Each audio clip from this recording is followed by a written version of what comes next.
कोण आहे तिकडे? राजमातेचा विजय असो. मी रायबागीन देशमुख उमरखिंडीत लढताना शिवरायांच्या सैनिकांच्या हाती लागली, परंतु शिवाजी महाराजांनी माझी चोळी बांगडी करून आज मला रवाना केलं. तत्पूर्वी तुम्हाला भेटायचं होतं मासाहेब.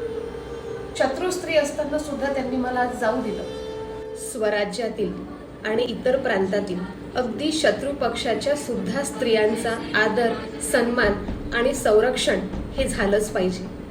हाच खरा पुरुषार्थ. रायबागन, तुझी कीर्ती मी यापूर्वी ऐकलेली आहे आणि तुझ्यासारख्या महिला या देशांसाठी अत्यंत गरजेच्या आहेत.